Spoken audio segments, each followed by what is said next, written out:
hot boy, getting all I can get.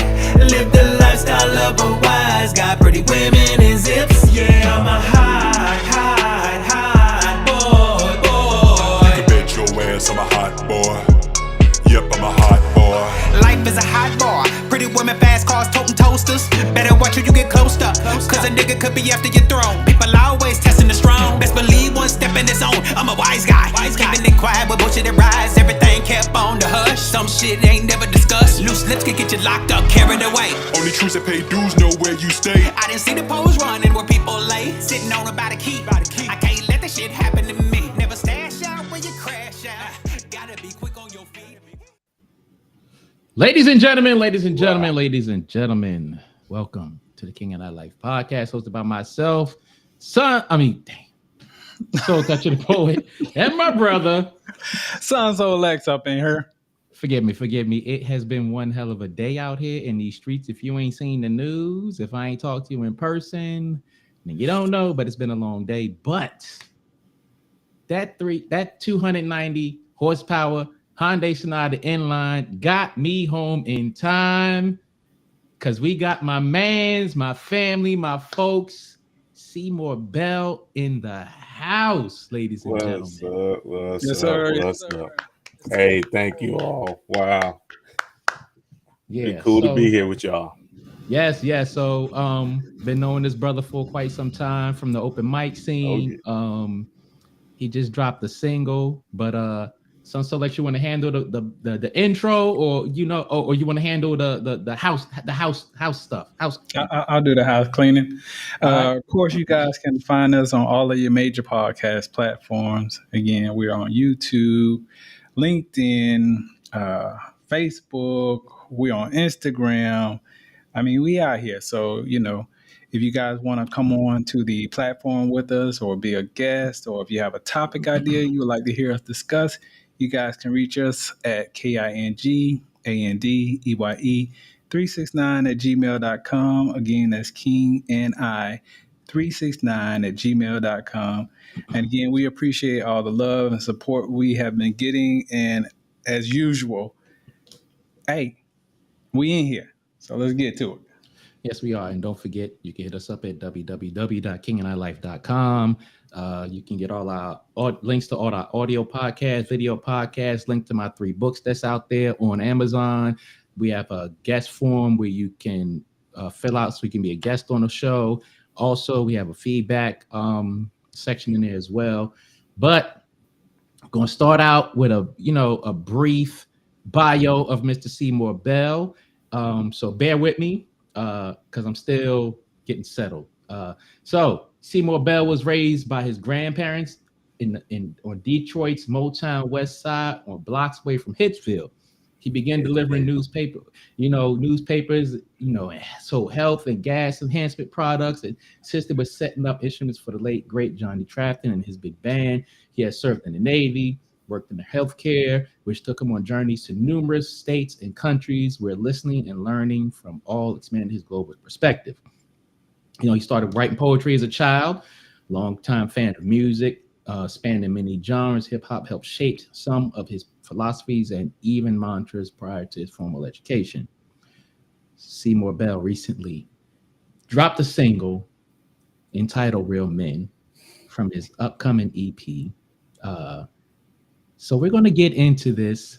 And again, ladies and gentlemen, welcome Mr. Seeymoore Bell. Hey, thank you so much for having me. Yes, sir. Thank you, brothers. Appreciate it.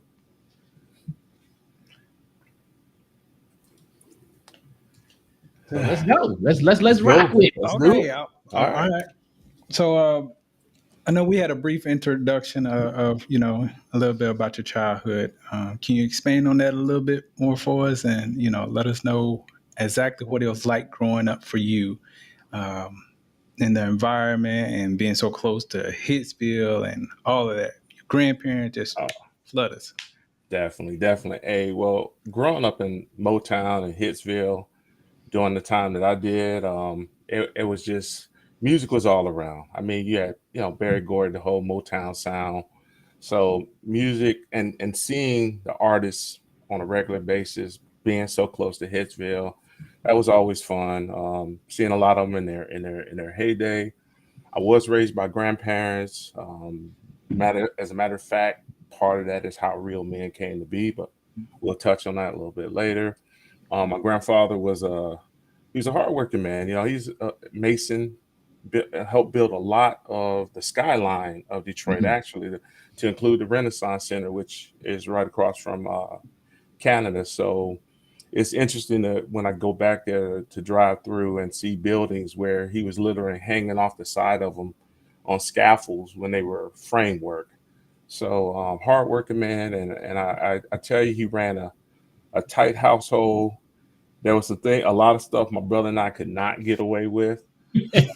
In hindsight, I'm very appreciative of that. It wasn't the most fun thing growing up because you know, folks was hanging out after the street lights came on, but I grew up, you know, street lights when they started to flicker, you know. Hey, so it was interesting to see him in the heart of Detroit raise a family. He's proof that, you know, he had a sixth grade education, and if you ever looked at anything on, you know, my LinkedIn, I actually say he had a PhD in peopleology because I watched how he entreated people, and really a lot. I just modeled a lot of what he showed me from the barbershops. You know, no matter what, he was just that personable, approachable person, but at the same time, he could be a shrewd decision maker when that was necessary. So it was all good. I mean, it was really cool growing up in Motown. Man, you talking about when the street lights flicker? Oh yeah, flicker. That's all it took. They didn't have to be fully illuminated. They had this flicker. You know? Yeah, you know, a lot of them youngsters out there, them, you know, newer generations don't know about that. I mean, I know I was told before the street lights come on, but you said before they flicker. I mean, yeah, you know, hey, when they started to shimmy, we knew it was time to start heading in the homeward direction. You know? Yeah. Yeah, so you talked about your grandfather a lot. I mean, if you can answer, you know, what was the driving factor for you living with your grandparents, and what directly led to your grandfather being such an influence on your life? Wow, some of the essence of real, man. You went deep and quick. So right off the rip, you know, for some reason, my mom, you know, my mother and father didn't stay together. Really, to this day, as far as DNA, don't know who my father was, but I do know that when I left the service, I received a very nice voicemail from the man that my mother told me was my father, and that did mean a lot. You know, he may not have been around, but that meant a lot. So that's how I ended up. My mother was definitely in my life. My grandparents were married for 46 years before she did precede him. She passed first, but you know, it was something to see two people love on each other the way they did. And granddad made no bones about when he would come home at the end of a hard day working construction. I'm just gonna go ahead and say it. He would kiss my grandmother in such a way.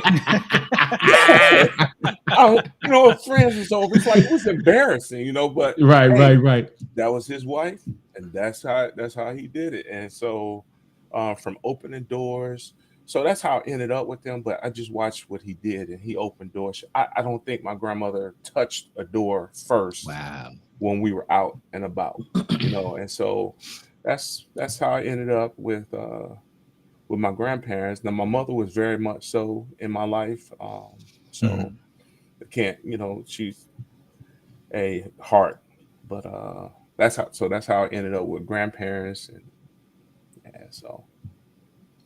Wow, That's what's up. They just don't build them like that anymore. Nah, I tell you, like I said, to me, he had a PhD in peopleology, and just the structure, you know, I you know, yeah, it was inner city, but at the same time, I'm not going to even try to front and say he was proof that you could be, and so many of the families on our block at that time were just proof that you could be in something that was and have this stuff going on all around you. But in our house, these are the rules, So, and that was true for many of the families on our block at that time. Okay, cool. That's what's up. That's what's up. So, what were some of your first jobs coming up? Oh man, first job, let's just say I was a big 9-year-old. So that's something else my grandfather did. I wasn't even fully 10. You had to be 10 to have a paper route. But, he said to the district manager, I'll watch him while he delivers papers. And I started out with one block, and sometimes I would go to the end of that block and literally look at the other blocks, because I knew once I turned 10, I was going further. So I started out paper route. Then I did sell bee pollen and health products and stuff like that. Just always had some sort of hustle, if you would. When the petroleum products came out, the gas enhancement products and stuff that kind of came and went. But, I gave it a shot because at that time, I had an allowance, but I kind of wanted more. And his rule was, even until we were well into young adulthood, he would go half on stuff, but we had to work, so that paper route enabled me to put first VCR. I had half on it. What you got? So, so hey, paper route. I kind of like saying I got 5 on. Yeah, I got something on it, but so I started working, and it wasn't necessarily because I had to. It was more of, I don't know. It's just I saw him leaving every morning at 6, so yeah. That's what's up. I'm gonna give a shout out to my YouTube cousin, the Book of Genesis, checking in the chat. You see me out here looking like Sir Hale with the tie on. No. But yeah, moving on. So can you the tie's over there. I had a tie and shirt now. So we share a couple of things so far. Father's not being there, military time. So can you share with us a little something about your time in the Navy? I served quite a bit of time in the Navy, and I know that as far I got to see the world, literally Thailand, Singapore. The longer you stay, you kind of learn that there are countries that would unfortunately like to not share the rest of the world, if you would. So deterrence, some people may not fully understand that, but yeah, it was I worked in medicine, so patient care and administrative in healthcare. I went on to serve in some pretty decent jobs with levels of responsibility and stuff, but it really just opened my eyes. And I gotta do another shout out to my grandfather, because when he couldn't afford to take us certain places, he bought us a talking Viewmaster. Now, talking Viewmaster is a little, I caught him on the tail end and other stuff was coming in, but, I got to see this Viewmaster and I got to see the world through that. And it made me want to see the world for real. And so eventually, that's, I joined, and no regrets. It was, I had met a lot of very great people around the world. It was an interesting time. Viewmaster. Yeah, man. Look here. If y'all don't know what a Viewmaster is, go ahead and Google that, as my man B Nice would say. I'm telling you, because you had the kind that you just clicked, and you had the one that talked, and so that's what it was. You telling our age with that. Yeah, I might have did a little time travel. I'm not gonna go there. Right. So I wanted to ask you one more question before Sun Soleil jump in if you want to ask you a follow-on question. But I went in the army in 91. Okay. And from 91 even to this day, I hear the military is no place for a black man. Like I literally still hear that to this day. Right. What is your response to that? Like just overall from the time you went in, even if you've heard that, or if this is the first time you're hearing it by me saying it, what is your response to that? You got to go on your own journey. You hear stuff about the military. I would say that it actually has programs. I mean, how many? Even though you can't change hearts and minds in some cases, it has programs to at least try to um, control behaviors, to include those of prejudging and to include those of discriminating. So I have to say that in some ways they kind of private sector has actually modeled some things after their approach in that manner. Definitely. Diversity, inclusion, opportunities, you know, associates, bachelors, and masters through that. And very, yeah. So I have to say everybody has to take their own path. You can take the advice of folks, you can hear things like that, but you have to sometimes see for yourself how things are going to be, whether it be the military or, I mean, you can almost pick certain occupations now, and there's always going to be a detractor. Someone's always going to have something to say. I tended to be one that would go with either the heart, mind, and I'm going to just say trust God and move into whatever. So yeah, that's my take on that. There's a lot of opportunity. That, like I said, it's easier for me to name the countries that I have not visited than it would be for me to list the ones I have. And that global Wow. perspective, whether, like, say for instance, and I was cautioned because I was told I have so much information, so many things I want to say that you got to make sure to keep your answers kind of, because this came from Mrs. G, so she was, Right. got to give a shout out to the fam, the G fam. We call it the core 4+1. But yeah, and see, that's what happens when you run off on something else. You get on a tangent and lose your footing. She warned me, man. But anyway, where were we?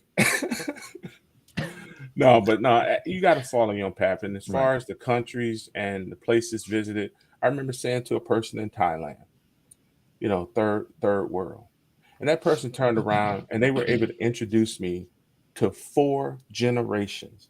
They lived out where when monsoons hit, it wipes out their entire town, but they rebuild. They had that resiliency.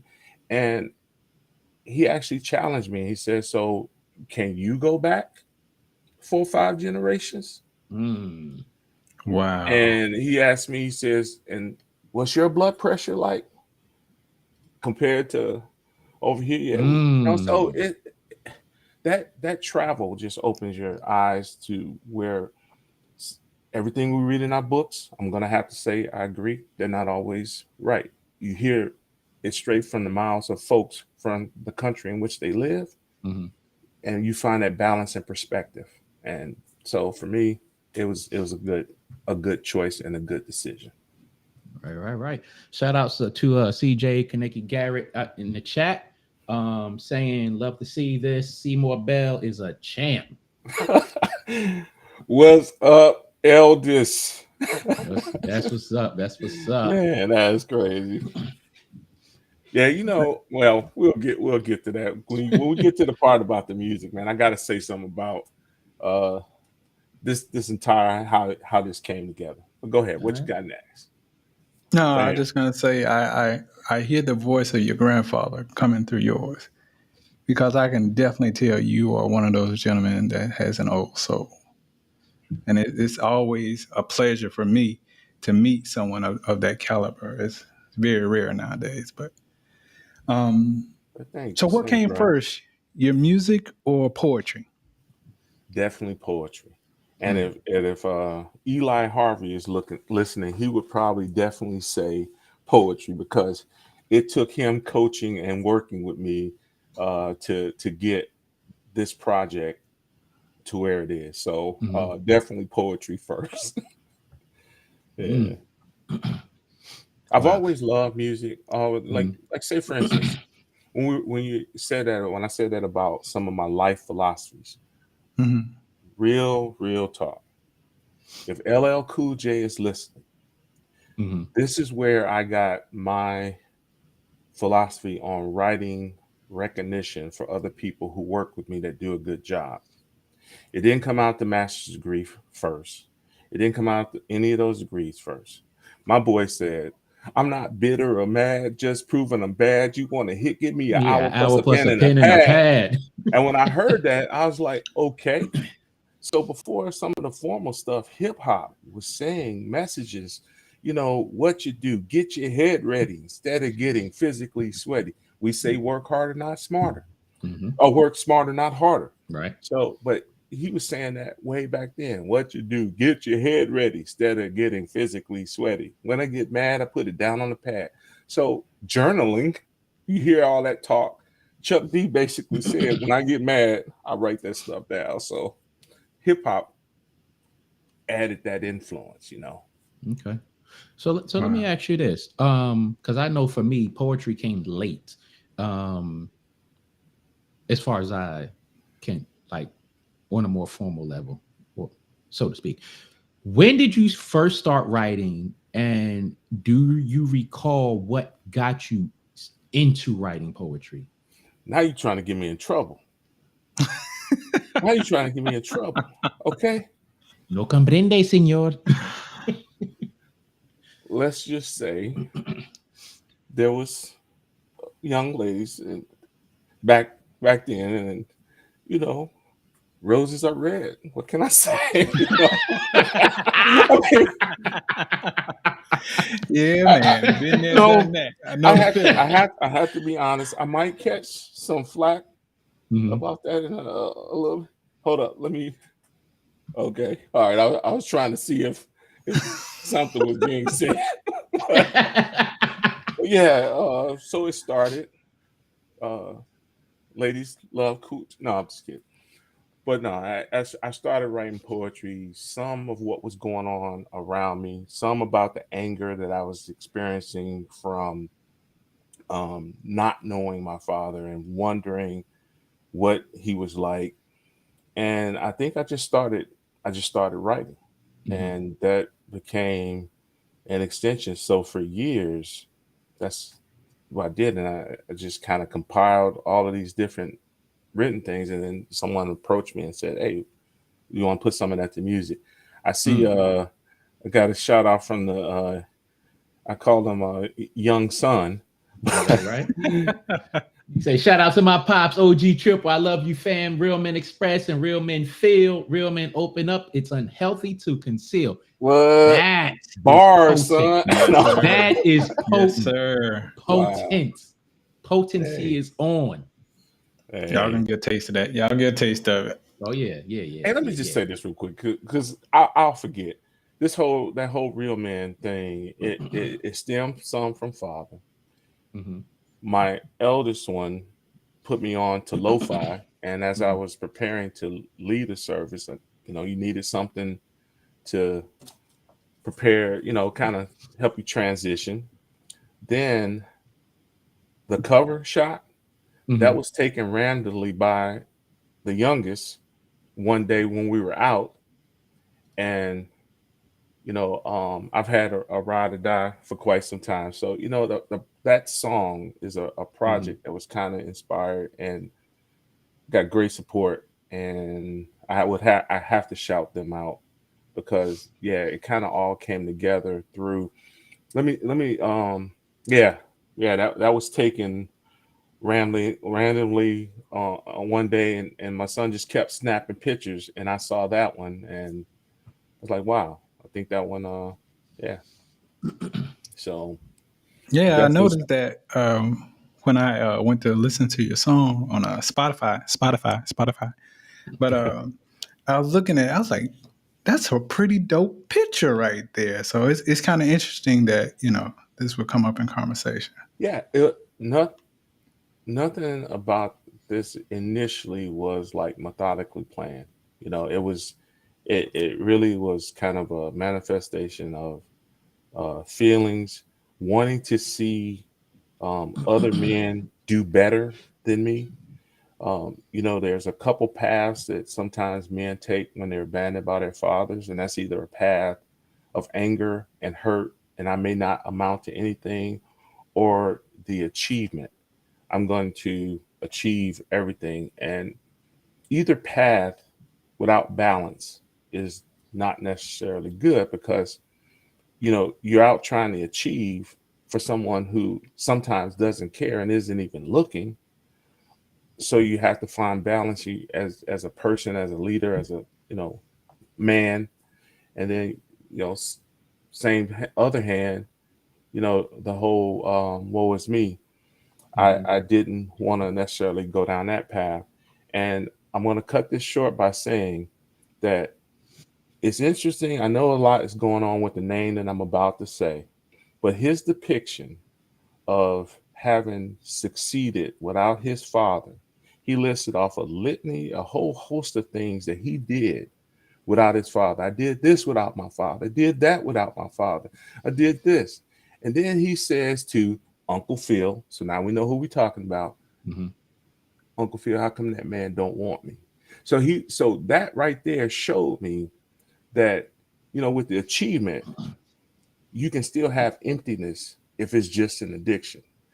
And so, having that balance became important to be, husband, father, leader, whatever so That's what's up. short story, but Well Shout out said, to sir. shout out to the fellow brat sister Angela Branks, Frankfurt American High School. She says she loves this. Real men making tracks for young men to follow.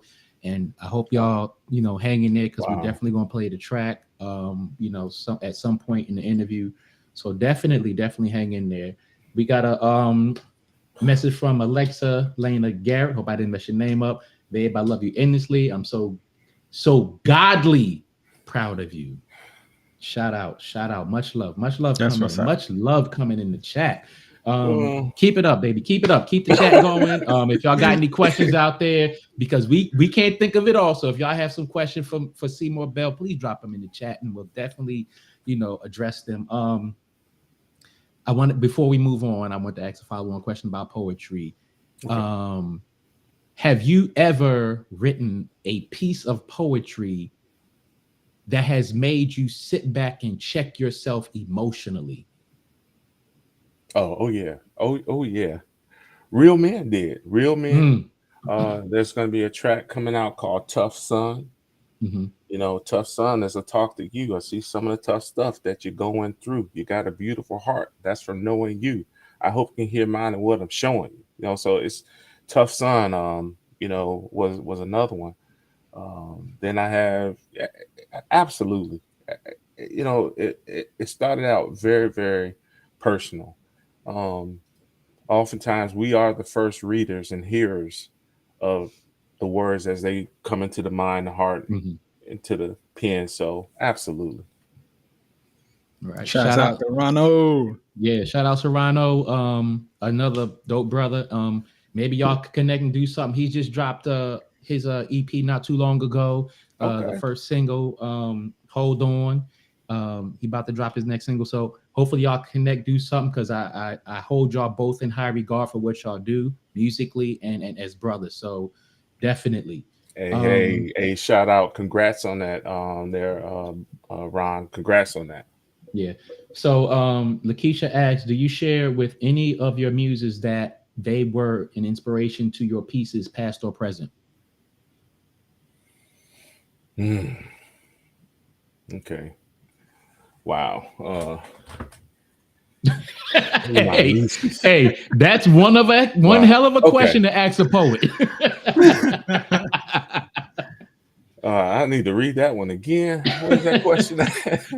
Do you share with any of your muses that they were an inspiration to your? I need to look up the word muses in the context in which it.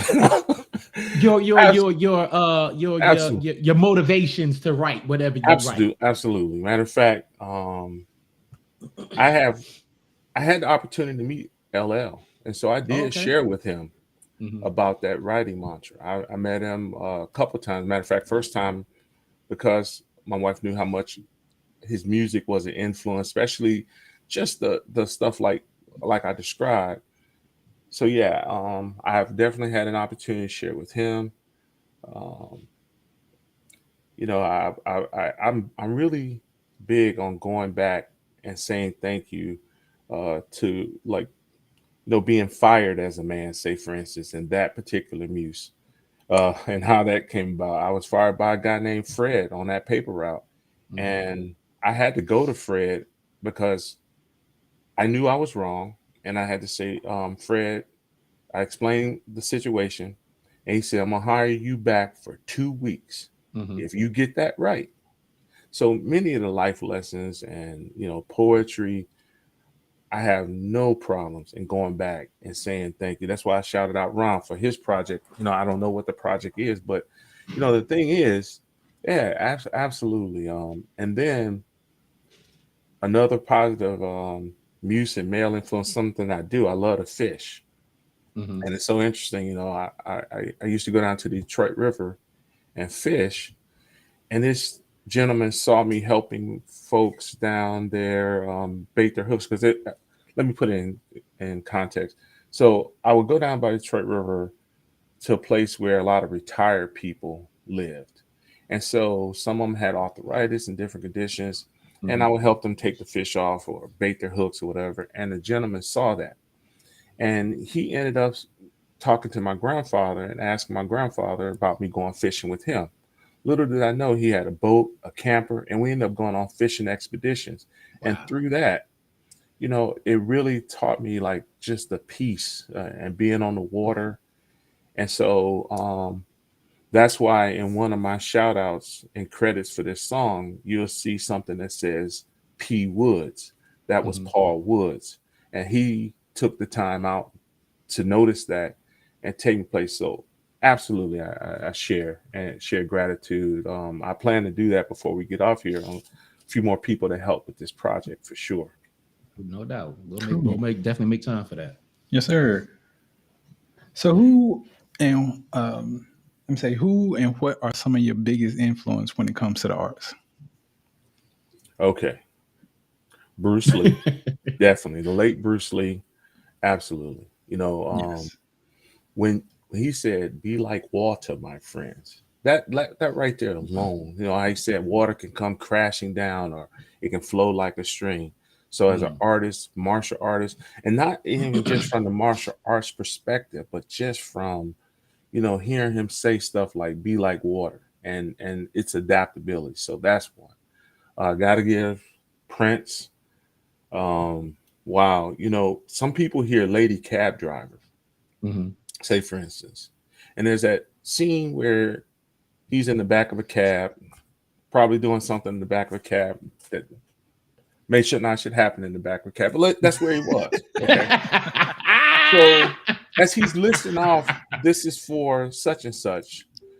Some of the things that he says, like uh this is for my brother where I wasn't born handsome and tall. He lists off things about jealousy and about things that some people just heard it and they sexualized it because it was that scene. But what I heard him say, was just a whole list of things. So him as an artist and maybe identify some with his background because of course Purple Rain was focused on his relationship with his father.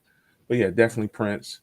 Um, that- so many I could go on and on naming the people who influenced just based upon some of their philosophies and some of the things that they did. So those are probably some of the biggest ones. And I'm trying to see if I'm leaving anyone out, but definitely those, because I probably identify with Purple Rain for some of the, because I definitely, definitely. So those are some of the artists. Don't forget about the Avengers, Pops. Yes, there's the Avengers. Oh, Absolutely. man. I grew up reading the comic books and seeing, when I see them, I saw leadership styles. Right. I saw, you got the person that's by the book.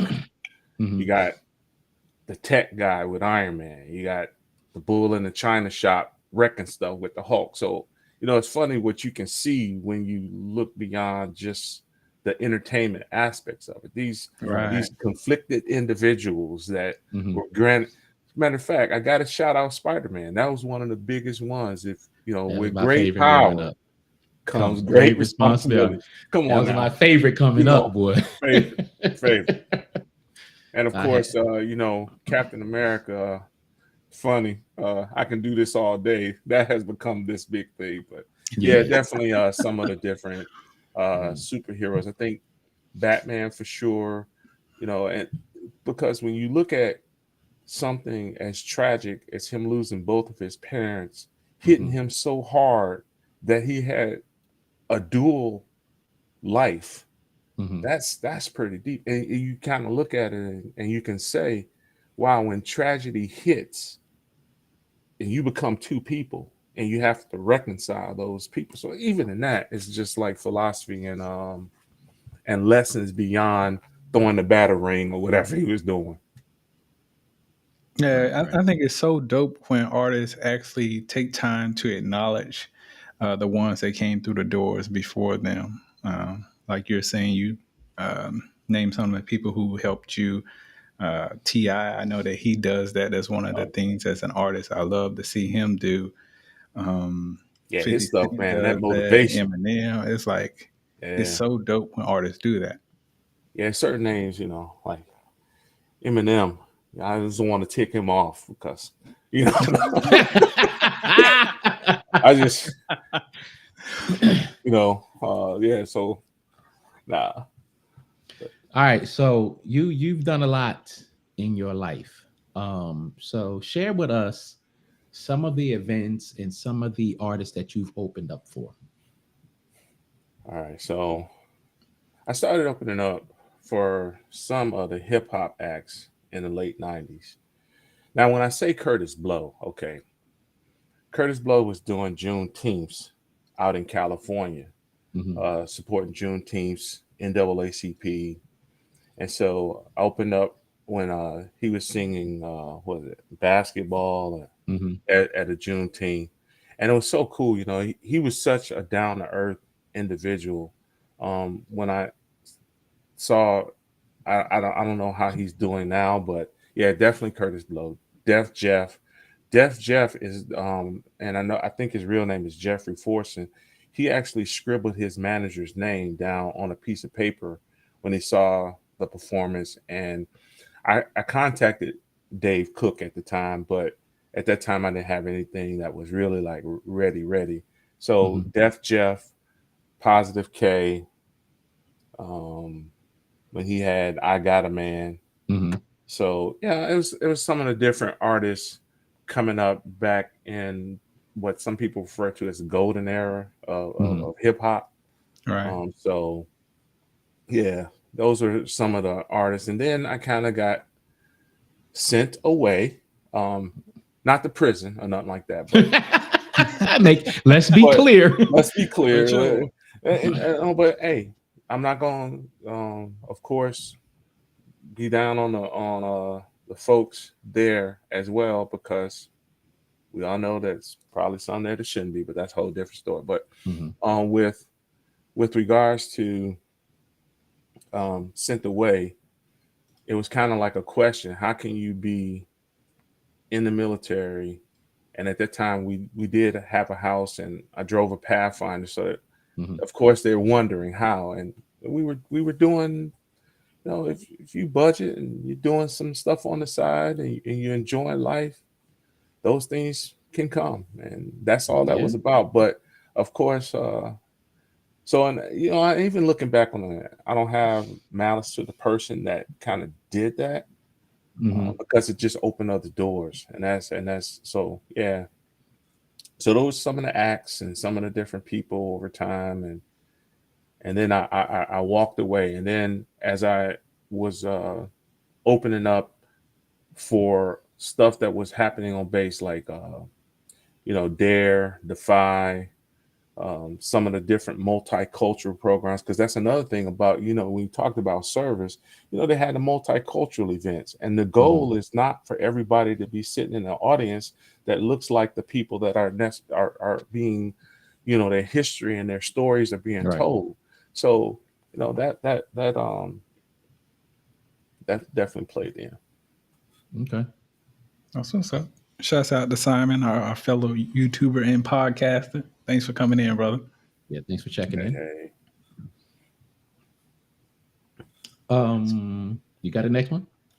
Yeah. So, as a poet, what brought you to open mic, or what was the deciding factor that you said, you know what, I can do that too?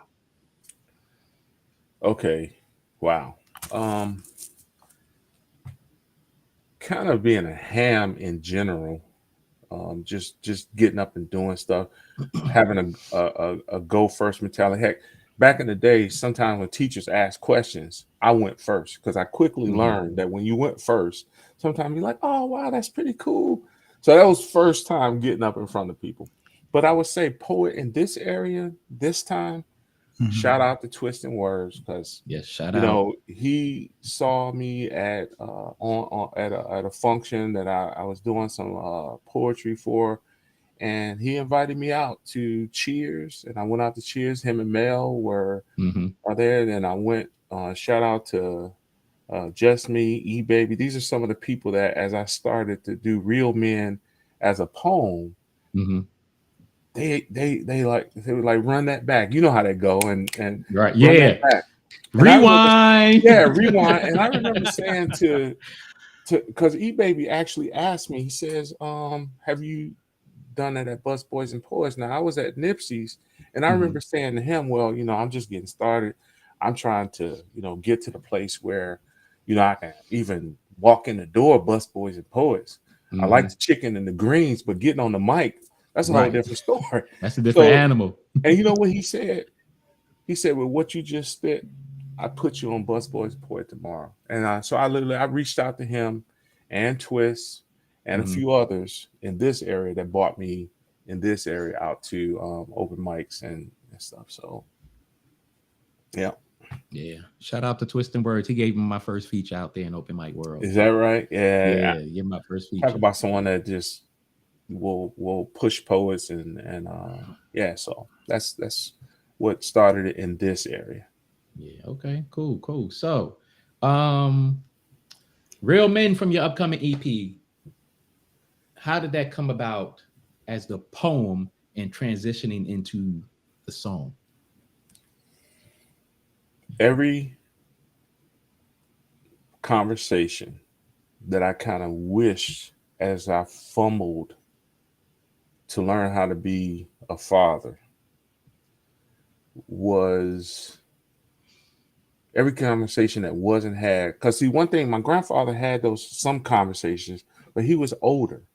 So there were some other men that stepped in, but every conversation that I wish had been had. Because when we went to Detroit one time, we had a loss in the family, and my son made a beeline. My oldest made a beeline to the individual who I was told was my father, and I had to do a quick intercept to kind of say, son, what's going on? And he literally said, I want to see the individual that created some of the harm in you, that or and I can't say he created harm because he wasn't around, but that was so every conversation I wish that had been had with me, I kind of took it and flipped it, and I started having those conversations with my sons, and that's how Real Men. And then just the process of fatherhood, because sometimes sons won't say to you, I got these issues going on.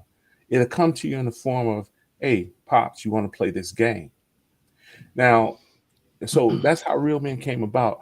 I can actually say my sons actually helped me to become, and my wife helped me to Mhm. become the father, because and so with Real Men, I just took conversations that I wish had been had and shared with me, Mhm. so I would have been better for them earlier and a better leader in the workplace as well. So that's how it kind of came together.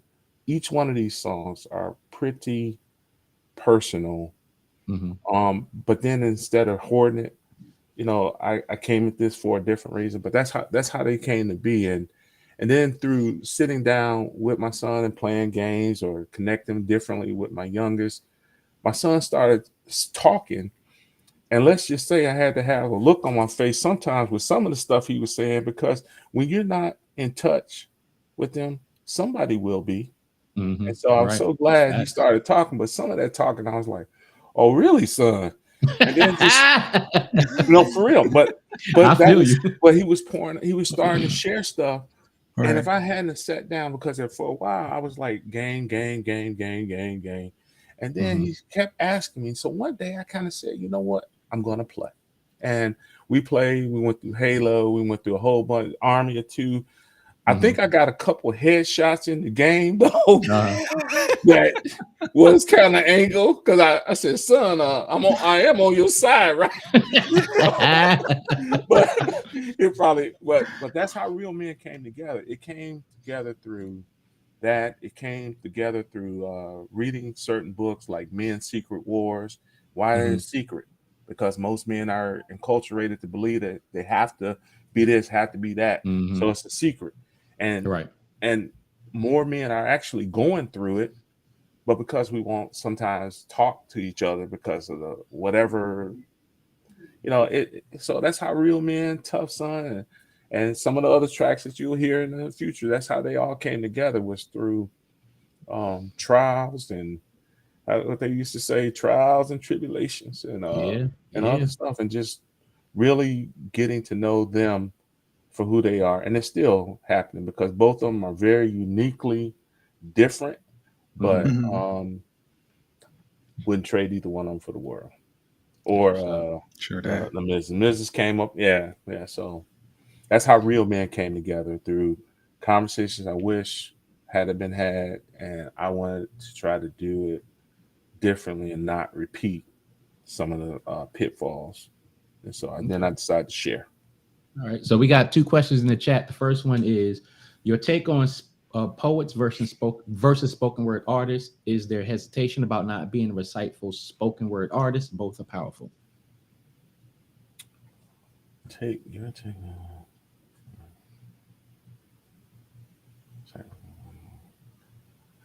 Okay, let me make sure I want to make sure I understand the question. So, okay. Well, there are definitely times I felt better writer than performer, especially spoken word.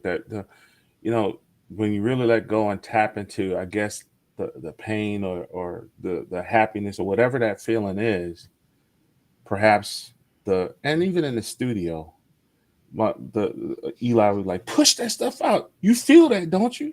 Mm, So the difference to me is you can, and first I want to say, takes a lot of courage to get on that mic for anybody, for most yeah. people, Yeah, whether it you're reading definitely from your does. phone. So I Definitely have to does. give the shout out, have to give the credit, because nothing I say is meant to marginalize or speak against any form or way folks express.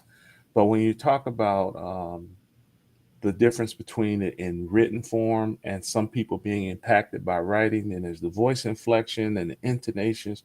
So those are the skill sets, I think, with practice and stuff like that. And so that's the way. Both are powerful. Like I said, some receive through read word, some and written word, some receive audibly. So that's the great thing about the smorgasbord of poets and poetry, and the universalness of it, um, is that, yeah, like, so that's where I see those things as far as recite. I don't see myself as the greatest reciter of poetry, but I can be very passionate about the things, just because of life experience. But yeah, that's my take on it different. Okay. And her response is she asked because of the hesitation to take the stage. She's a reader and understand that she is not a spoken word artist because she doesn't recite, but like to read. Well, I will say this. There's someone who your message will resonate with, whether you read it in a monotone voice, because when a person is ready for a life-saving or life transforming or changing word, the readiness, they hear your heart, they hear your words, you have a story and a voice. And I say share it because someone will be touched. And that's the whole thing. You can't always go for the masses. If you get that one or two and it changes their life, you have just made something better for someone that you don't even know. And so when you hear about it, that's nice, but just do it. Go for it. Matter of fact, let me know where and when, if it's in this state, and we'll come out, because that's what it's all about, is supporting one another. So yeah, go for it.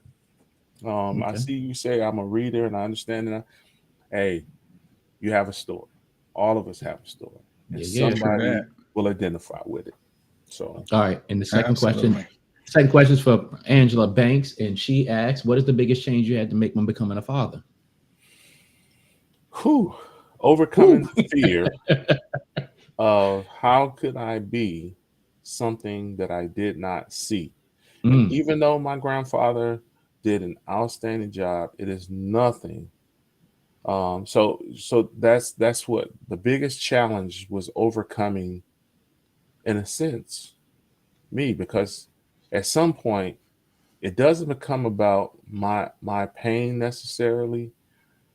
It becomes about, what are you going to do with these two hearts and minds that are now staring at you? And when my son, like one time in my occupation, one of them called me by my occupational name. And rather than getting upset, it pierced me pretty much. I'm going to use a play on your name, to the soul. It really did, because here's someone that here are two individuals that were pushed into this world, and one took longer than the other one. One came out a sprinter, and one, took his time. But yeah, you got these two lives that they're looking at you, and initially you feel the pressure, you feel the how I'm going to get this right, and you start putting pressure on yourself that they just want the simple answer. Daddy, is it going to rain today? Well, let me check. No, just not sure, son. Let's go out. Let's go take a walk. So the biggest fear biggest challenge was overcoming fears that wasn't theirs. And and that when you do have that love, I would say, I looked at them and I said to myself, I just can't do exactly in absence or negative presence what is done to so many men. Let's just not make this so many men. When someone decides, I'm not going to stick around to see how you start, the middle, or the finish. Right. And I wanted to be there for all of it for them. So well said. Yes, sir. But this song, man, it really strikes a chord with me, because it makes me feel like when I heard Tupac's Dear Mama, that song, that's one of those songs that edges its way into your soul when you hear it. And it's kind of like also with Kanye West, the song he put out about his mom. I'm like, whoa, that is dope. Right. So when I heard this song, I was like, and I played it again, and I played it like 2 more times. Like, it's deep. It damn near made me resort back to being a child and all the things, my father did for me, and the things he showed me, and my grandfather and my uncles and all them that, pitched in to help me be the person I am today. But this is just a dope song. So I recommend to all men and women, please, when you get a chance to go listen to this song, it's just that dope. Don't go listen to it. Hang around because we're gonna play it before we get up out of here. Hey. So definitely hang in. We're gonna play it out here on this platform because we all about supporting the artist and it's a really dope song. For sure. Thanks. So Wow. Thank you question. for that. Wow. No doubt, No no problem, doubt, bro. man. No doubt. So I've never heard of this individual, but I've heard of the group, the second group. But so this Johnny Trafton and his big band and the Floaters. How was it working with these entities? Okay, let me shape this. All right, so this is how this happened. Johnny Trafton, I was walking from our high school probably to check on my wife at the time. So I was walking from high school. She wasn't my wife then, but she's my wife now. Mhm. And I literally was going to a delicatessen to fill out an application for a summer job. Mhm. And I saw this gentleman struggling with some instruments and stuff like that. So I just happened to ask him, did he need the assistance getting it out of his station wagon and onto this little cart that he used to take it into the building where they were going to rehearse. Mhm. And he said to me, where are you going? And I said, well, I'm going across the street to that delicatessen, put in for, a summer job. And he says, wow, I'm Johnny Trafton. And like, okay, because I didn't know, I didn't know. I had to look him up. And when I saw the greatness that he was in his time, and matter of fact, when I put it on my LinkedIn one time, one of his relatives even reached out and said, I actually remember you because all I did was help him and that whole band. But it gave me the opportunity to sit back and listen to all types, all the horn section, strings, all of that. Mhm. So that's how Johnny Trafton. And then the next thing I know, he was picking me up from my house, or my grandfather dropped me off at his place, and we would go to Wayne State, and they would rehearse for their shows. And I even got to do a show or two. I didn't have to set up for those. I just, and then as far as the Floaters, I can't make this stuff up. I mean, I could, but I'm not. So I used to, out in California, I would take my son to this one barber. His name is Rich.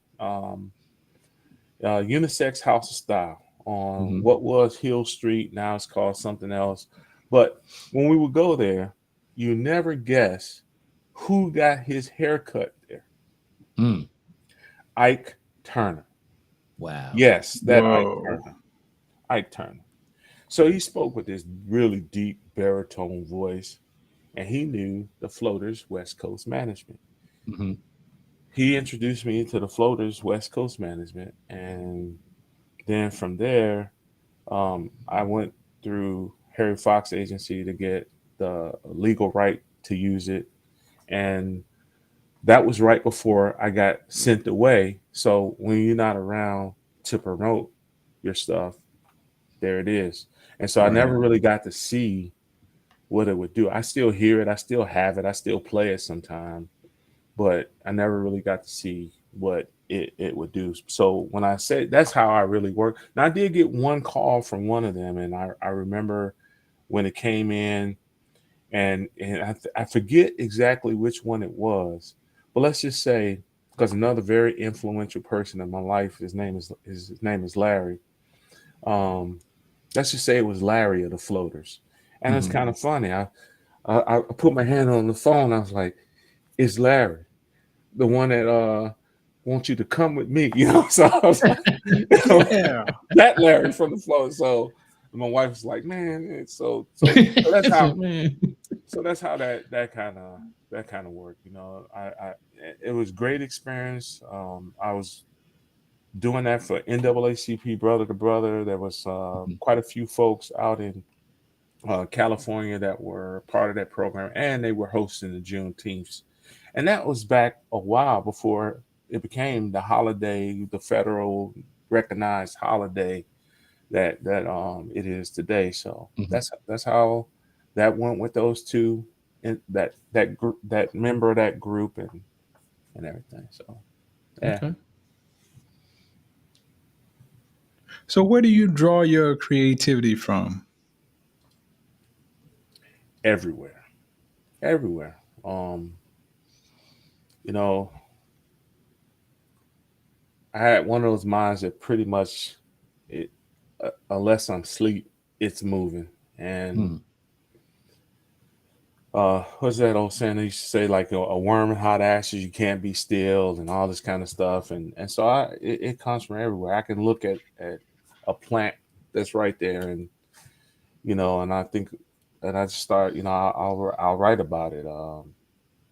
Yeah, and I gotta give faith is another place um, that the writing comes from. I will say, in a non-hearty way, that it's been said gifted from others.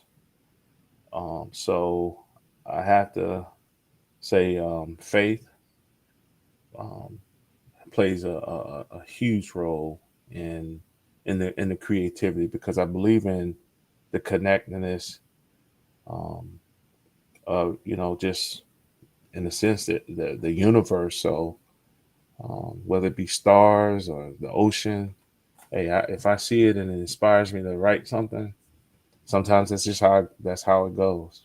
It's not always pain. Sometimes it's just like there's a track on here, and it's called "Kiss You," and if no one else likes it, because the Mrs. is on there, and we're going back and forth with this whole Mm. Teddy P type thing, because and it's kind of funny how she nailed it like first time, and it was so nicely done.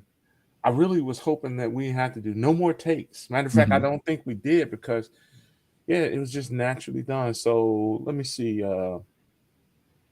if I can think of one in line. So I think I said something like, "Can we get some coffee?" She said, "It's the middle of the day." I said, "We could put some whipped cream in it." Whipped cream. And she says, and then I think I say, "I like the baby, rub you down in some hot oils, baby." Isn't that Teddy Pendergrass? Turn off the lights, go to sleep. So it's a fun thing, and that's what I'm saying. It's not always from a painful place. Mhm. There's some yeah, so there's some fun stuff on there too. There's definitely some fun stuff. Mm, mm, mm, mm. Coffee. Oh man, Keisha is lighting up the chat. Thanks for that. Thanks for that. Thanks for that. I Is there appreciate all any? y'all's comments. I'm Yeah, trying to definitely. keep up Is with there that too. is there anyone else you would like to work with? Two or three Whew. people that you like to work with, groups or whatever? Just for, well, okay. I I gotta I gotta say LL, man.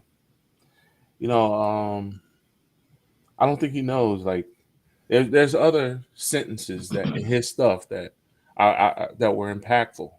Mhm. You know, I wouldn't mind, and I know he's from the man, that guy, he's still relevant. So I Right. mean, Yeah, just awesome, definitely. awesome, and he was so cool. It was when I met him one time. It was at a show. It was at one of those greeting meets and all that kind of stuff. And it was Mhm. kind of funny when he put his hand in my hand to that. One of his hands almost covered like two of mine, Oh and wow. then like when he pulled me in, because for the LL like brother hug, I had to like kind of like shake him off a little bit, because I felt like he smelled good, man. It was just one of them things. So now, and I was like, man, wow, and I was like, appreciate your work and such, and we had that fun conversation.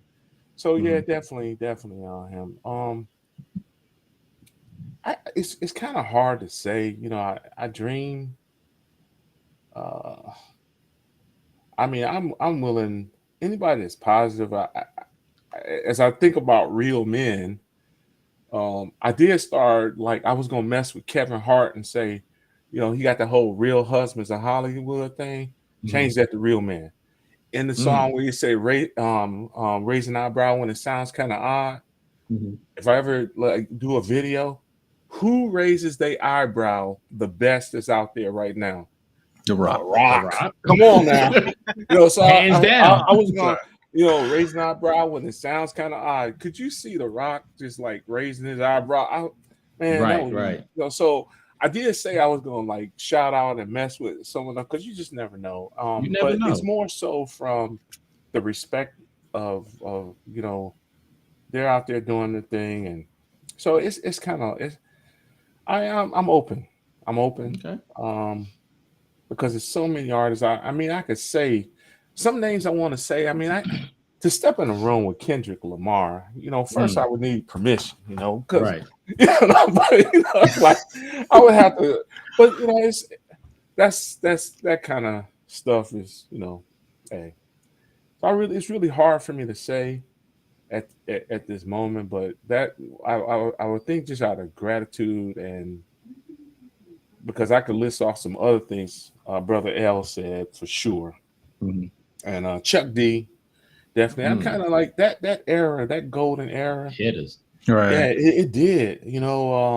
Everything that they were saying, so I'm kind of like in that thinking, when I say this name, y'all gonna be like, no, you can't even.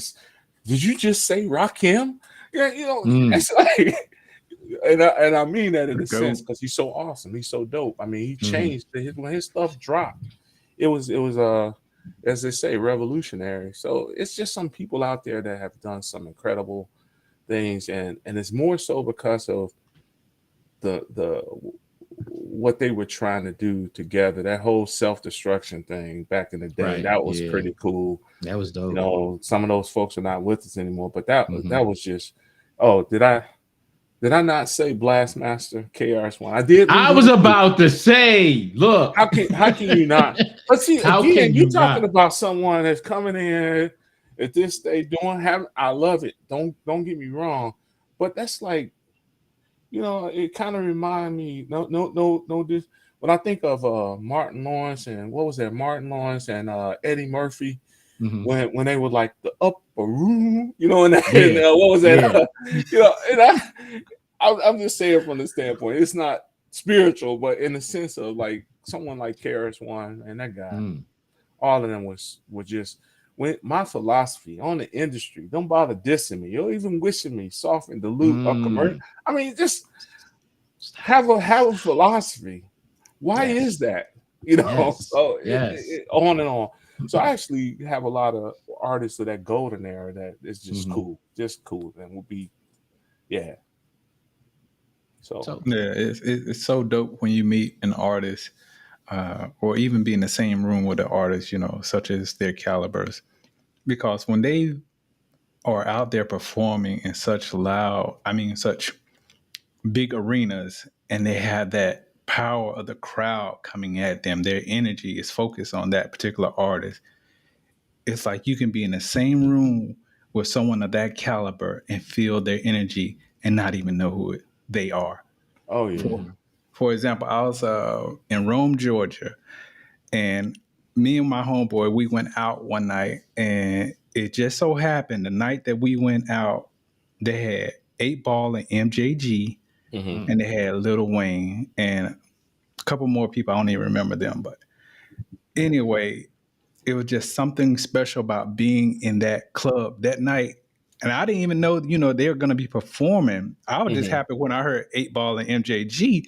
I was like, these are the dudes, in my opinion, at that time. And then when Lil Wayne came on, this dude performed for hours. I'm like, dude, you could have did 1 or 2 songs and that would have been good. But he went through damn near his whole catalog. It's like, it was just the dopest thing ever. That's so cool when they take that type of time and do stuff like that, because you're talking about individuals now that I'm told that don't even write. They go in and just say stuff. I mean, that's just phenomenal. to be able to have that type of gift. But I got to say one more thing. Like Karis one, man. Even recently when he came out with what did he say? I think he opened up with, first of all, I don't care who's was on the stage before me, and I don't care who comes on the stage after me. But this, man, they used to make proclamations. That's a proclamation. This is hip hop. Yes. And so when thinking about going up on a mic, sometimes you just have to go and not be concerned with who came before you, who's coming after you. There's someone in the audience that your message is going to resonate with. And, but that was just crazy. The opening line was just, I was like, wow, okay, I'm with that. Yeah, yeah. So should we get into the single now, or you want to wait? Well, let's shoot it now. Let's rock with it. Ladies and gentlemen, here's Real Men by Seeymoore Bell. Hey, yo, Pops. I was wondering, could I come over? Could we talk? Got some shit to get off my chest. Yeah, come on through. Tell me what the deal, man. Tell me what the deal, man. How to be a real man. Real man, real man. Tell me what the deal, man. How to be a real man. Real men express and real men feel. Real men open up, it's unhealthy to conceal. Real men hope and real men cope. Real men know what it means to emote. Real men help keep relationships afloat. When they see rough seas, they don't jump out the boat. Real men aren't needy, but they do have needs. Aren't prone to greed. Real men read. Real men give and get respect. Sometimes they reflect and look introspect. When the shit goes down, real men protect. Life go left, real men connect. Real men work and know it's okay to play. Understand the societal decay, how generations fray. If they up and walk away, if it's not unhealthy, real men stay. Real men cry and real men laugh. Real men run their baby a bubble bath. Real men pound, handshake and nod. Raise an eyebrow when it sounds kinda odd. Say what? Real men, tell me what the deal, man. Tell me how to feel, man. How to be a real man. Real man, tell me how to feel, man. How to be a real man. How to be a real man. Real man, tell me what the deal, man. Tell me how to feel, man. How to be a real man. Real man, tell me what the deal, man. Tell me what the deal, man. Real men are trusted and real men trust. At the lady, they don't spit, hit, or cuss. Don't like the fuss, ride the front of the bus. Don't think I focus on us. Yeah, real men teach, some real men preach. Real men keep real men off the streets. Real men are brave, invest and save. Ask one to give me like I already gave. Real men are wise, don't wear disguise. Resort to lies, sometimes we cry. A real man tries. Knock a real man down, real men rise. Get up, real man, tell me what the deal, man. Tell me how to feel, man. How to be a real man. Real man, tell me how to feel, man. How to be a real man. How to be a real man. Real man, tell me what the deal, man. Tell me how to feel, man. How to be a real man. Real man, tell me what the deal, man. Tell me what the deal, man.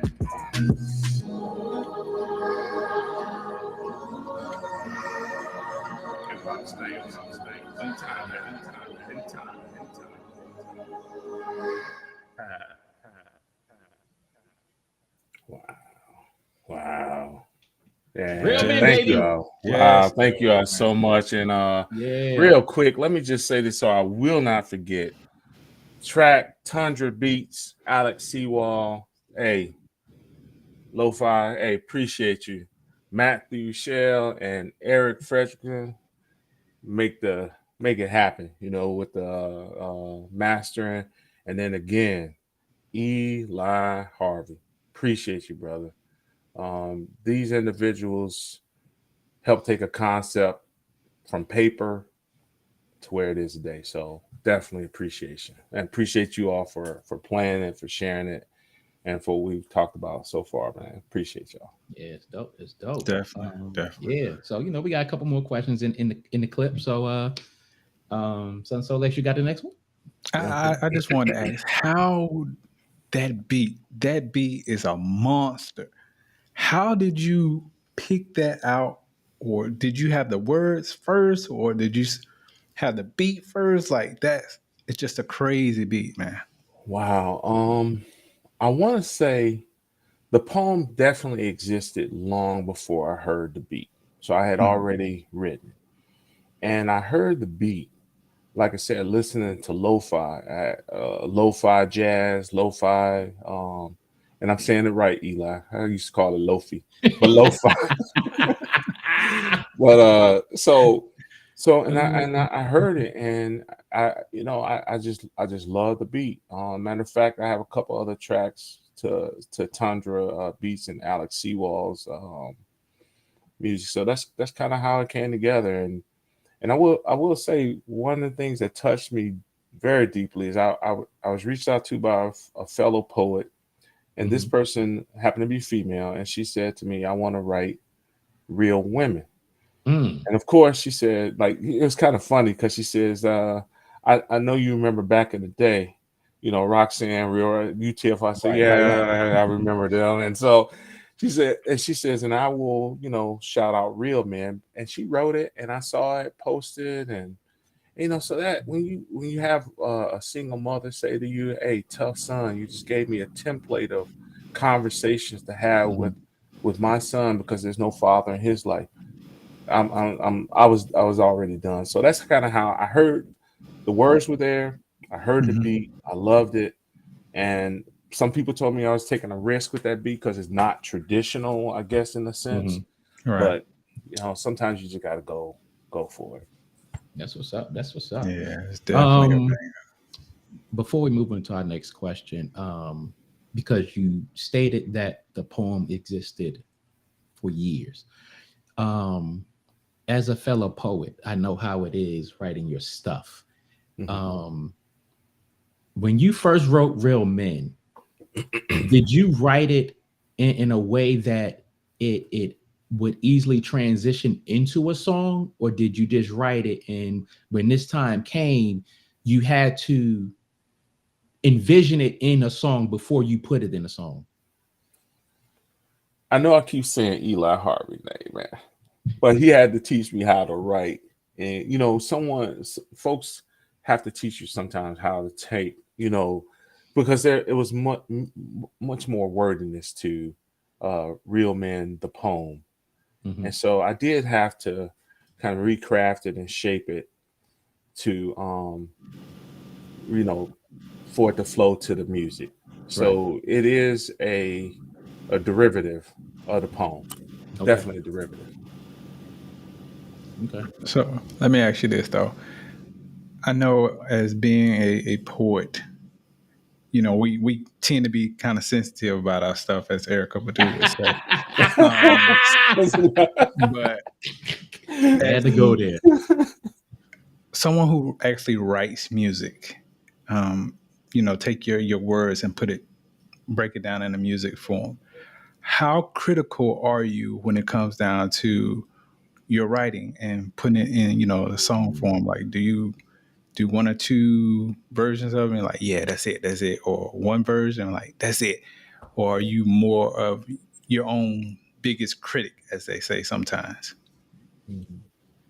Definitely part of the latter, and I am constantly reminded that this is bigger than me, and for the men's groups and things that I've led in the past. So I am big critic, and then I have to remember that I have to remember the why, and then I'll relax and put it in a way where it fits. But yeah, it's definitely a process because when I initially wrote them, I did not see them ever coming to fruition as songs. So it was definitely a process to it. Hopefully that answered it. If not, yeah. Yeah, that did. Okay. Appreciate it. All right. So I did you see touched on one question that popped up. in the chat. Yeah, it did. It's funny too because it's one of my Real men are not needy but have needs. Wow. Oh, you talking about that? Yeah. I even say that about leadership. You know, Mhm. I always prefer to be. I need the staff. I needed the staff, their expertise, but I did not want to be needy. And Mhm. what I mean by that, you have some folks, whether it be in the family role or in just pure leadership roles, they are so needy because they haven't studied or put time in Mhm. that they can't even let somebody go on vacation without calling them Right. Yeah. several times. So I kind of wanted to be a leader, a man. I have needs, but I did not want to be needy, clingy. Mhm. I can't let you go because I'm too incompetent or not. Um, so Confident enough. exact confident enough because this whole work-life balance thing is so important. Mhm. People are literally somewhere between killing themselves, killing others. Folks are not leaving jobs necessarily because they're unhappy with what they do. They're unhappy with poor leadership, Right. Yeah. and whether that be home, work, whatever. So that was kind of like that's that. So to speak to that question about real men are not needy but have needs, that's that difference to me. I'm going to put Mhm. in my time to learn my craft. I want to know a little bit about what you know. So if you go, I can cover and not be calling you because you're going Right. vacation is to vacate. Like Right. who really takes Exactly. Like, who yo. really takes vacations? Because so that was my whole thing about neediness. And there's the whole thing. I will say, and I'm sure she's okay with me saying that. One, the yeah baby was my baby. Mhm. Two, um, one of the things about being abandoned, you can become okay. So needed to be needed. So I needed to be needed. And say, for instance, initially you're dealing with someone who's codependent, and initially it was a great fit until that one word came up where that person said you would go ask a question, and it was always yes, yes, yes, yes. And then you ask a question and it's like no, and you keep going because you're so used to yes. So that whole thing about neediness versus needs, when two people actually when you grow into who you are, this whole thing about what is it? Better halves. Mhm. Okay, it sounds good on paper. I like two wholes that come together and bring them whole selves into the relationship. And I have a poem called Making Room. And you make Mhm. room for one another because yes, life will crowd you in. And yes, Mm. you make room because you say you care for that person. So Right. that's understanding what that person needs and making room so that you're alternating and not hogging it all. So that's another aspect of that neediness. So Definitely. there's some people who are people pleasers because they need to feel the affirmation and validation not received from someone significant, and it took overcoming that to um I can't say I've arrived fully at the title of the song because you're Mhm. constantly growing, but that's oh oh man I so eldest one just put up something that was kind of funny.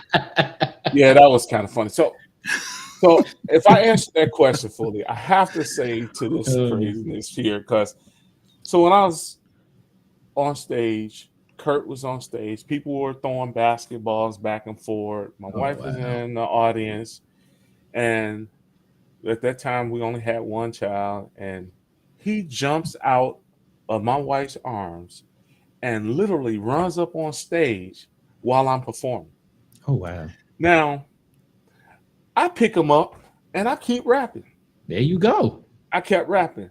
Now, when I went back in the back, some of the managers was a little upset with me because I didn't understand the concept that kids upstage the artists. Right. So all of a sudden now nobody's looking at They pay attention to you. everybody's looking at you know, but hey, it's real. It happened. I did.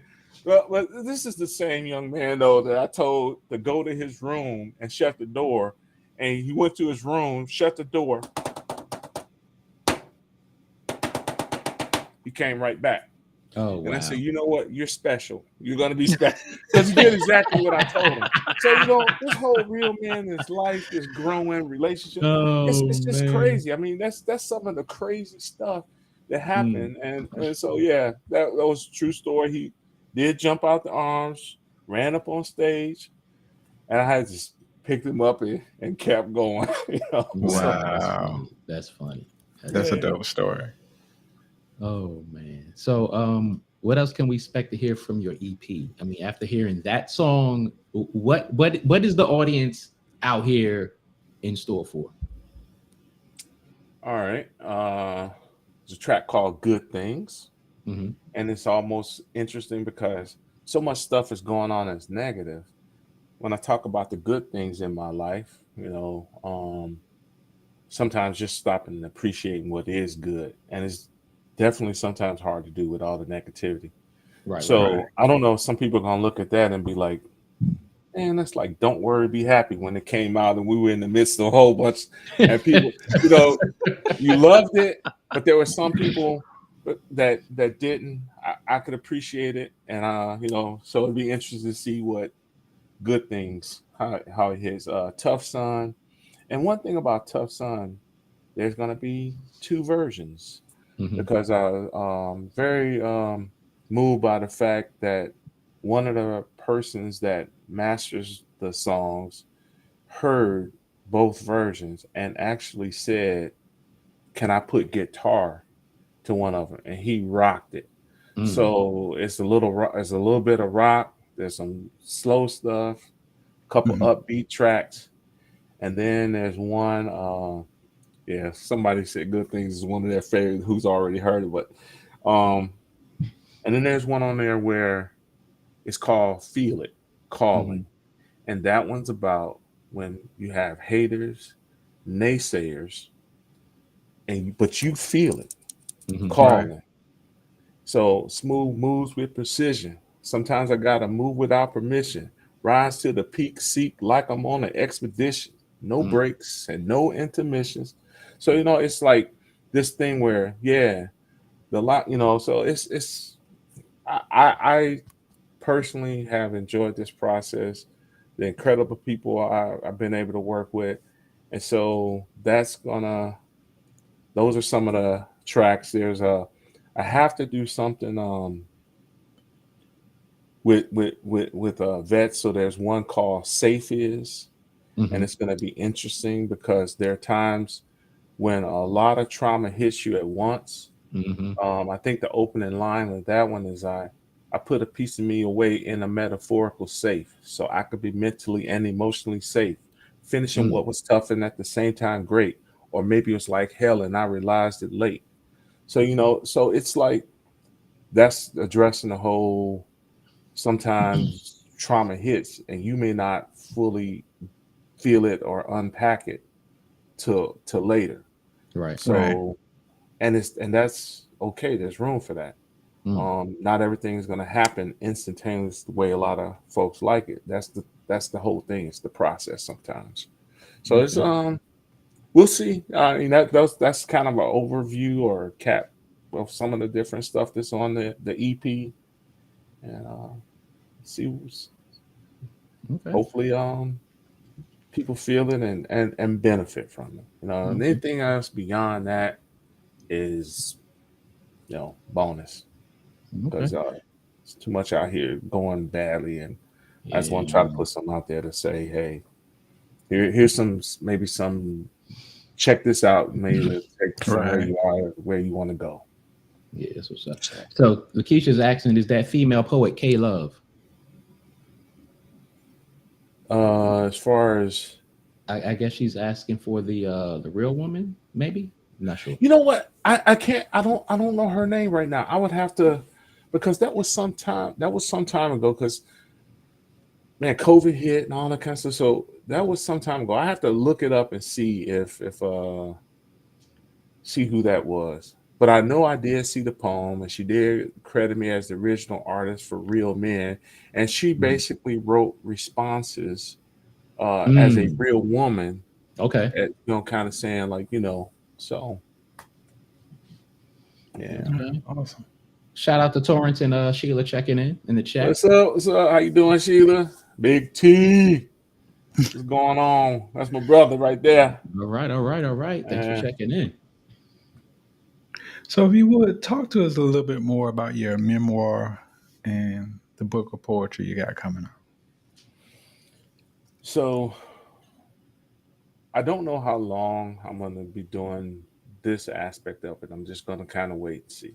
But I do have poems that address some different aspects of life.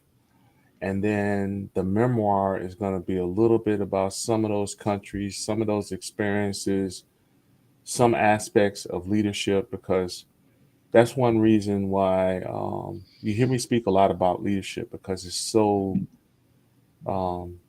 good leaders are needed. There's unfortunately we hear more toxic leader stories, man, oftentimes, and then we do the good news stories. So it's just going to be, some of my favorite leadership type sayings and quotes, like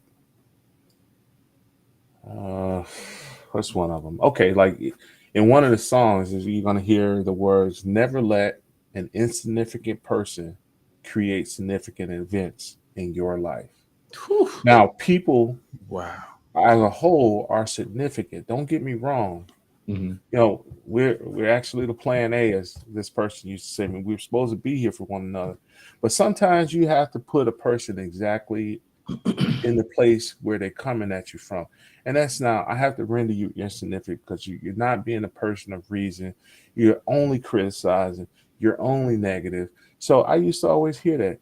Never let it incident. The minute you allow yourself to be baited, because some people, that's what they want to do. They want to bait you into an emotional response. Then all of a sudden they're pointing at you.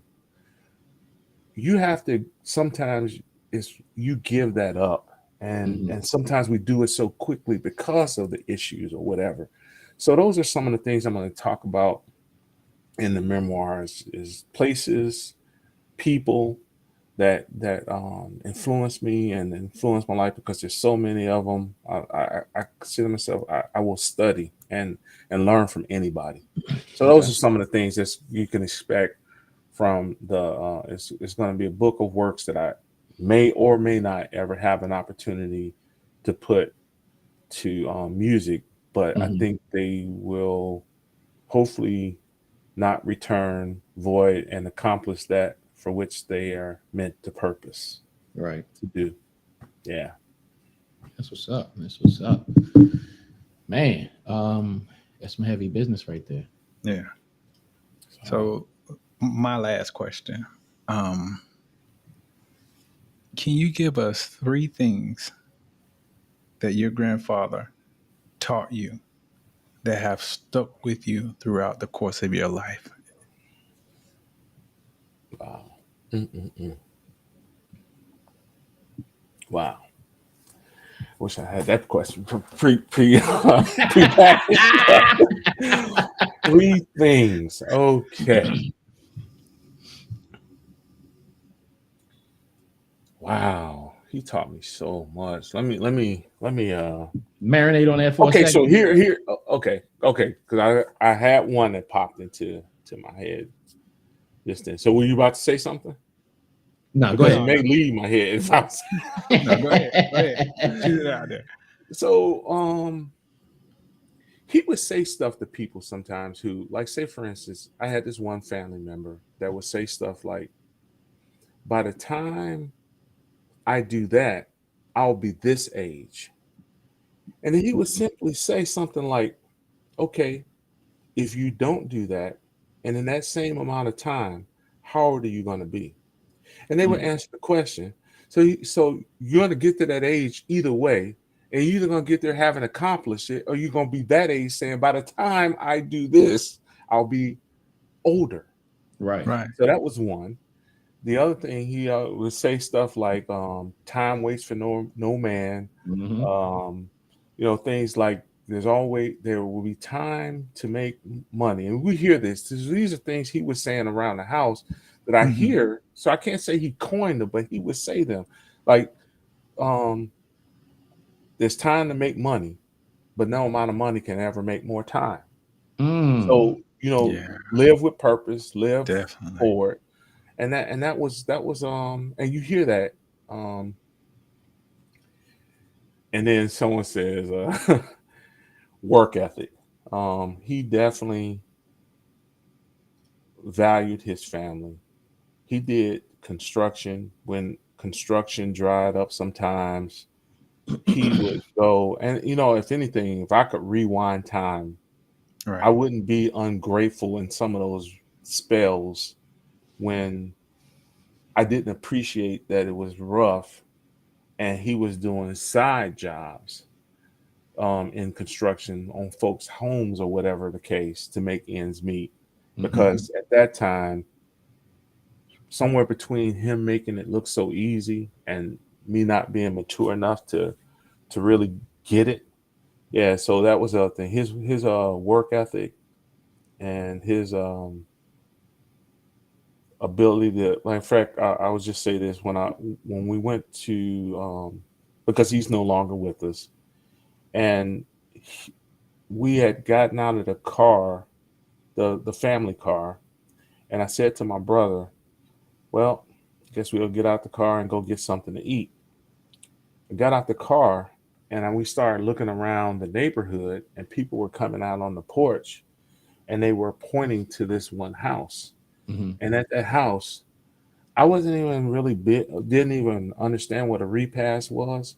Mhm. My brother and I put nothing together. They Wow. had already done that. And being that I flew in, I got to hear these incredible stories from other people about Mhm. he passed away about 91ish. And so they were like, he was just out there removing debris from the sewer so the water could drain off. That's how he was. That's just how he was. Wow. Mm. So All right, so we got a comment in the chat, and it's a thick one. You know, we as poets, you know how we do, but Lakeisha says, "Can you share for men and women how therapeutic the writing process is?" well, first, it kind of took a woman to share with me about journaling for that purpose.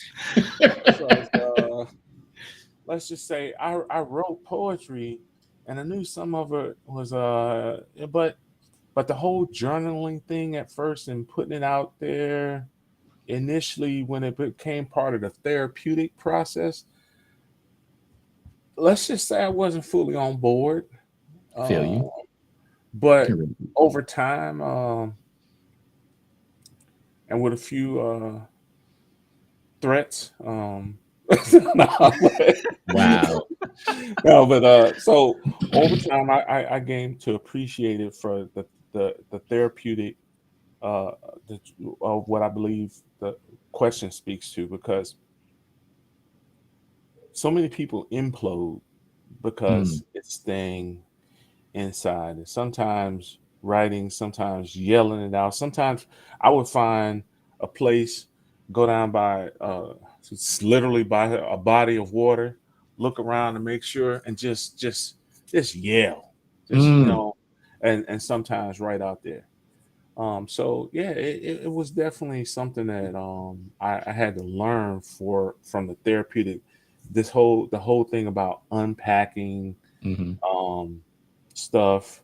The only thing I knew how to unpack at first was luggage. So when I learned about it in the terms of counseling and in terms Mhm. of therapy, that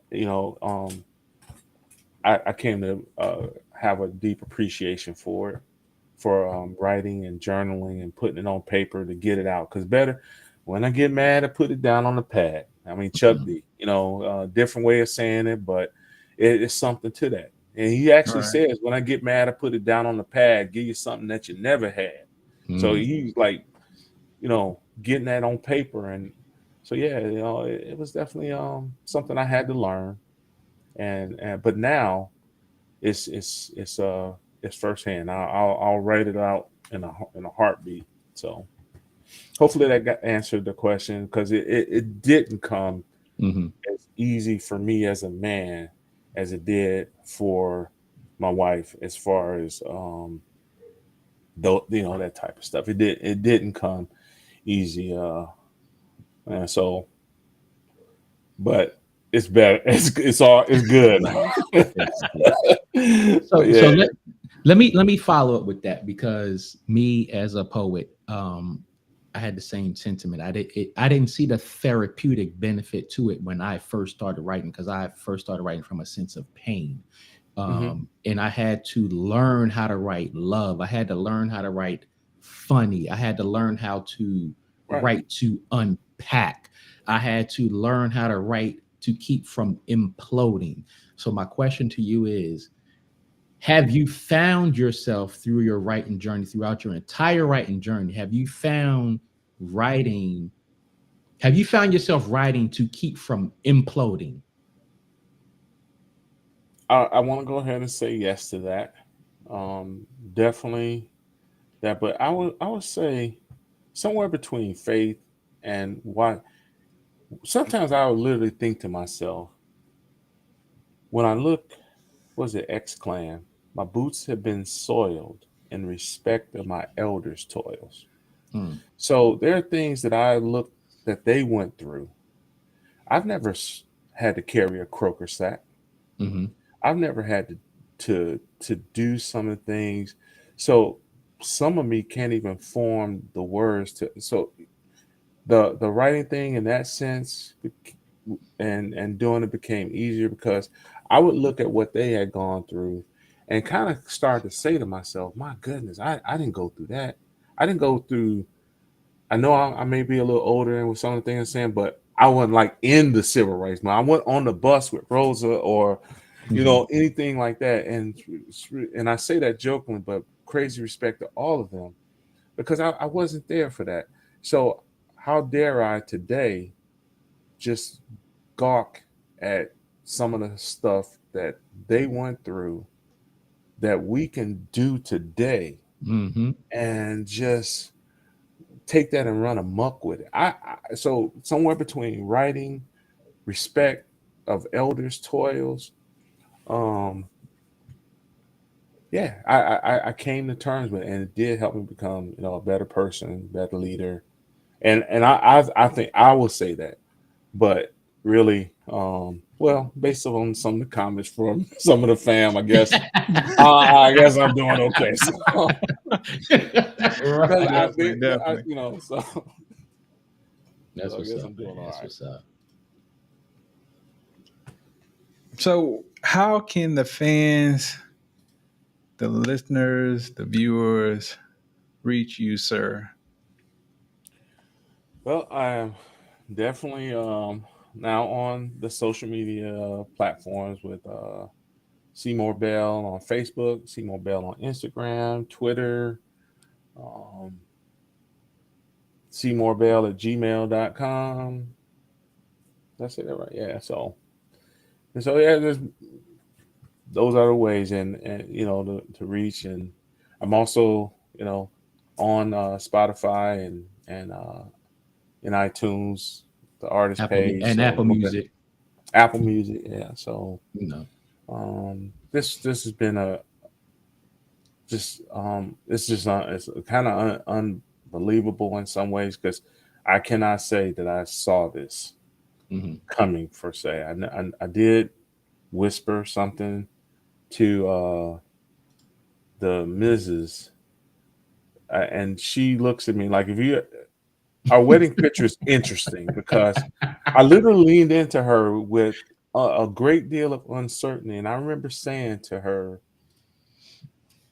we're going to take the world by storm. That's how I want this next look. And I wish I Mhm. had the picture to show, Mhm. because Right. it wasn't really literally like taking the world, but I think it was trying to boost our confidence, because both of us were coming from various backgrounds. Mhm. And it was just Hmm. something to say that I didn't see going to the military heights. And I say heights humbly because they're not heights to look up at me. But yeah, so yeah, that's yeah. I know I kind of went off on a tangent there. I'm sorry. No, It be no, like that no, it's sometimes. all Be good. like that sometimes. Yeah, but you know, thanks for coming onto the platform. Oh, For thank you all for sharing your having me. time. Ladies and gentlemen, you know, before we get out of here, if you have any quick questions, we're gonna give it another 5 minutes or whatever. Drop them in the chat before we get up out of here. We're gonna close out with the single Real Men. But again, thanks for coming on. When the EP drops or the next single drops, please come back, share your time with us. So that we can get this out there. And I'm gonna definitely send you the link to my man Rano, his EP. So, and hopefully we can get y'all both on here or get y'all connected so y'all can work together, because I would love to see y'all do something, because what he brings, what you bring, it'll be phenomenal. But yeah, man. I don't even know what else to shout say. out to both of y'all. I appreciate y'all. This has been great. Appreciate the questions and you all's time, stuff. So, and let me know what y'all doing too. Ain't no one-way street. Let me know what y'all doing. Hey man, we be here, man. That's supportive of one another. If we don't, and we constantly complain about the other peoples that won't, somebody got to do so. Hey, let me know what y'all doing too. That's what it's all about. And, definitely. Appreciate that, bro. Hey, really thanks, good. y'all. Appreciate y'all. Ladies and gentlemen, Seeymoore Bell.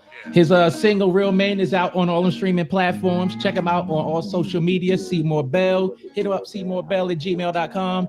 But we're gonna play this Real Men real quick. And before we get up out of here, thanks for joining the King and I Life podcast. Soul Touching Poet and my brother. So Lex. Thank you all.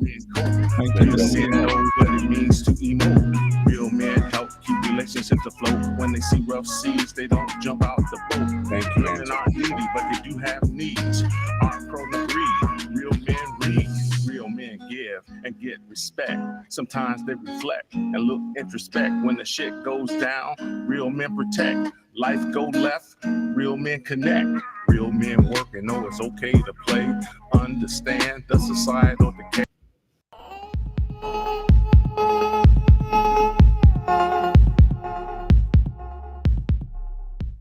Real men run their baby a bubble bath.